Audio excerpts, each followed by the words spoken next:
All right, let's jump right in.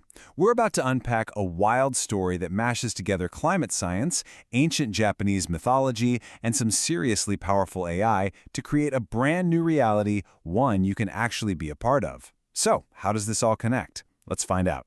And believe it or not, this whole thing kicks off with this one kind of quirky phrase.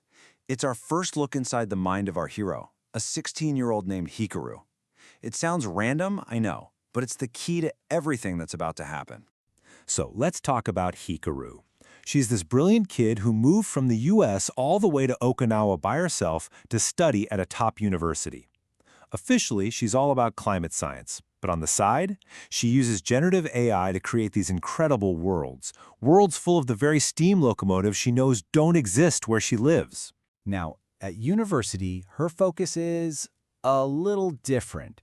While everyone else is studying this massive ocean current, the Crucio, Hikaru is totally obsessed with the Tsushima current, a little offshoot that's only about 6% of the total flow.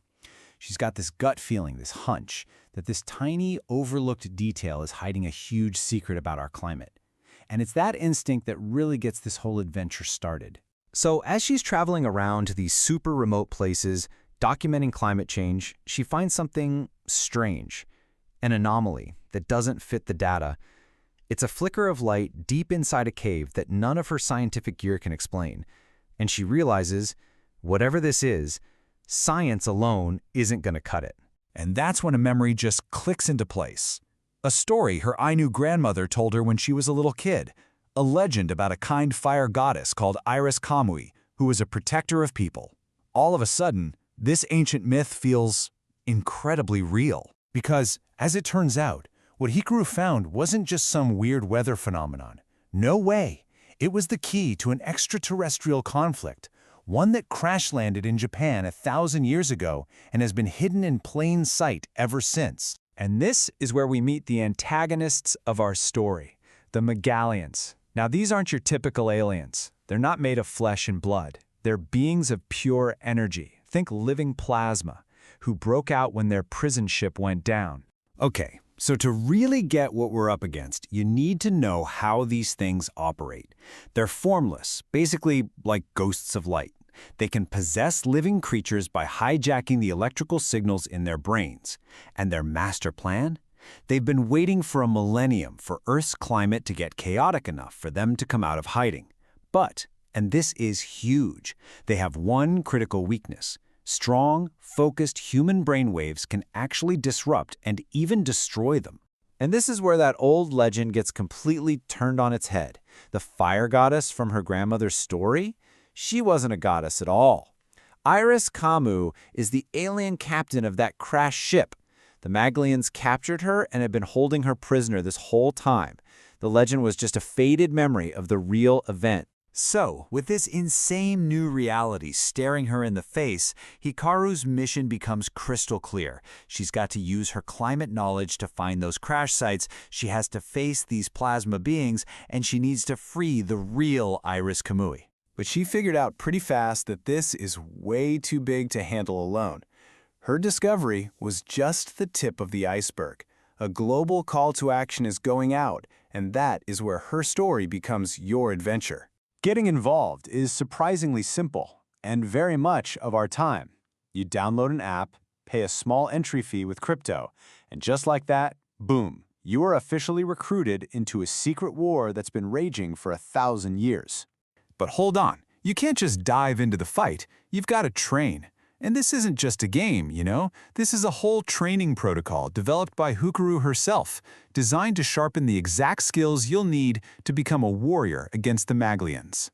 Your training comes in 3 parts. First, you explore.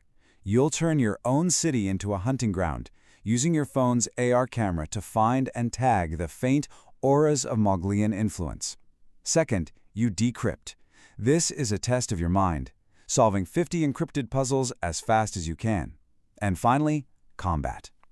You'll jump into a fast-paced shooter to liberate possessed people by targeting those auras. And get this, all your hard work pays off? Literally.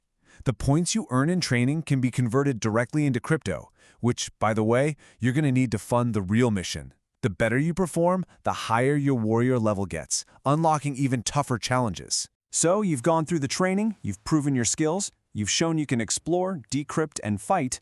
Now you're ready for the final mission, but you will not be facing it alone. 3. That's the magic number. The final challenge is a team mission, which means you'll need to find and recruit 3 other qualified warriors to form your squad. This is where it all comes together. The final mission takes place in a real-world location, an actual mountain cave that Hikaru's research pinpointed. You'll gear up with AR glasses that make the Maglians visible, and you'll fight them with weapons that you and your team bought with the crypto you earned. This is the ultimate test. So you're probably asking, how on earth is any of this even possible? Well, the whole experience is run by a really sophisticated piece of tech, an AgenticAI engine. This whole world is built on 4 core technologies. You have the AgenticAI, which is kind of like a super intelligent game master that adapts everything to you. Then you have a web3 blockchain, which makes sure all your gear and your earnings are truly yours. Of course, there's augmented reality, which blends the game world with our world. And finally, it's run by a DAO, which means the community of players gets to vote on the future of the game. What this creates is a living, breathing world built right on top of our own. Which leaves us with one last big question. When your city becomes the level, and our whole world becomes the game board, where exactly does reality end and the game begin?